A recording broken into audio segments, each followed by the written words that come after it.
With Clay Bignell coming over as the defensive coordinator, what changes do you think we can expect to see in terms of the defensive style and personnel based defensive alignment on the field here? Yeah, I don't think there's going to be like significant changes from Dan O'Brien last season.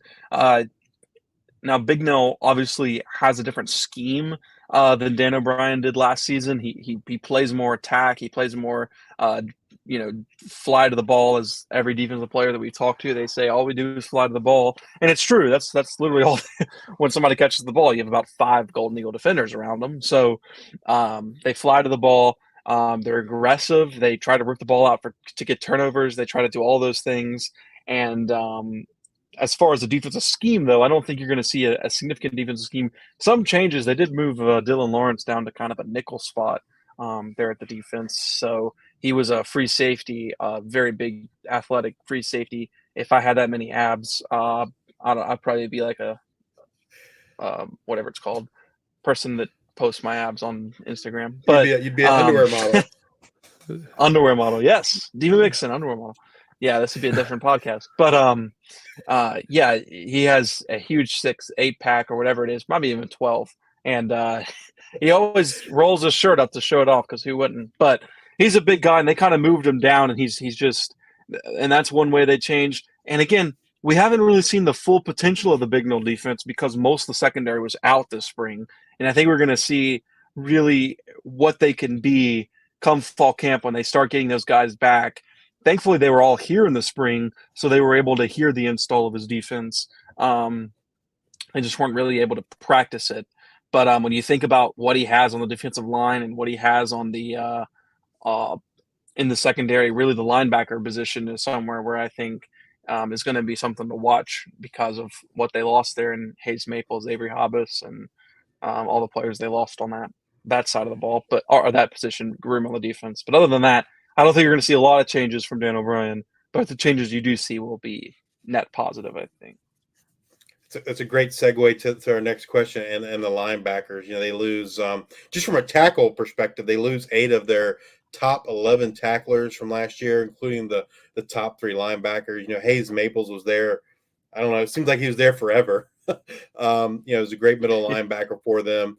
Kind of, how did they retool that linebacker room in the spring? How'd they look, and did anyone stand out?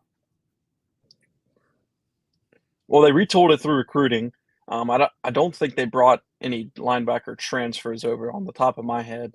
I don't think so either. But yeah, so I believe all of them are recruits, and all of them played behind Hayes Maples and Avery Hobbs. I mean, they're not like young there. So it's just the playing experience that we really don't know.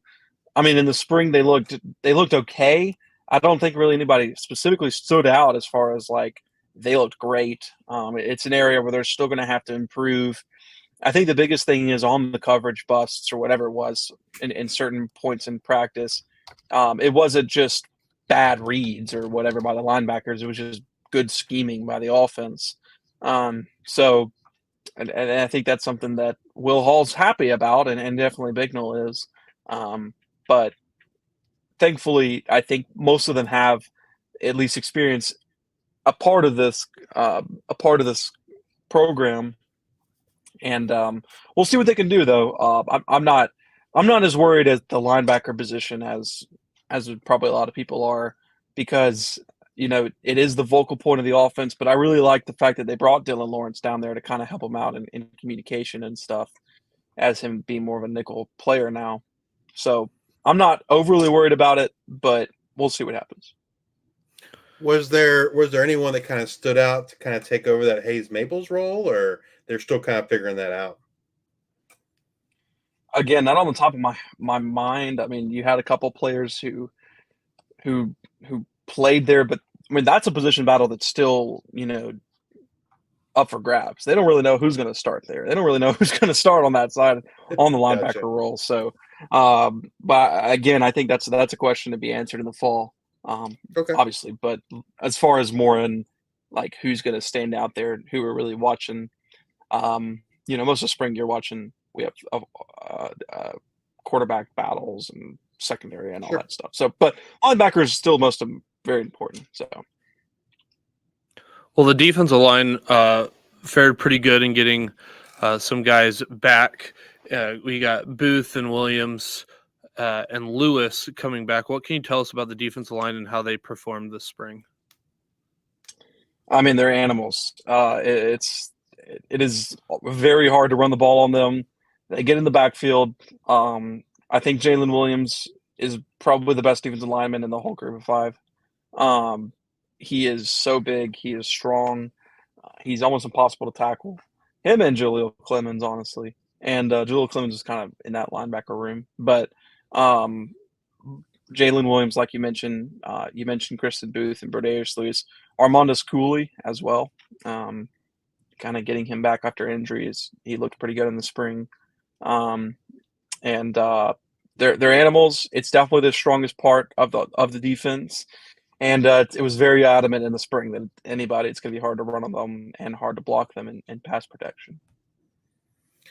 Earlier, you were mentioning the defensive backfield and how they look pretty strong in the spring as well. And they do lose second leading tackler, safety Jay Stanley, and cornerback Markel McLaurin. What can you tell us about those guys and kind of who stood out for them?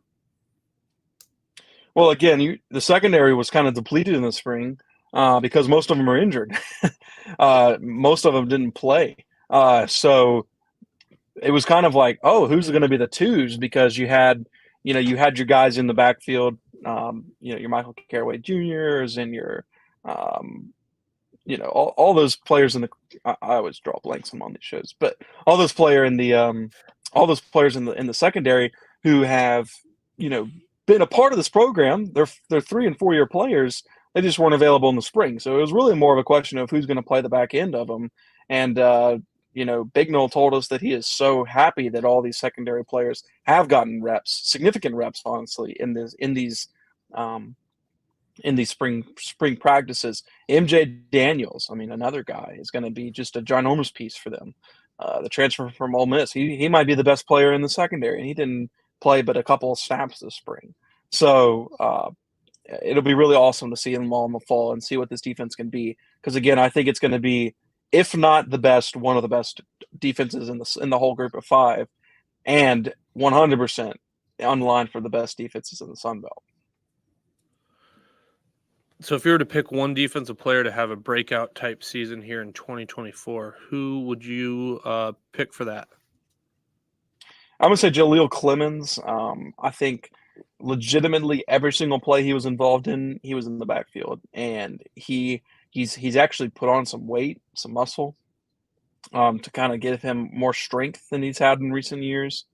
And I think he's going to be really, really good for Southern Miss this season. I would say, honestly, I could name several Southern Miss players who could be potential for that role, but I'd say Jaleel Clemens as far as now.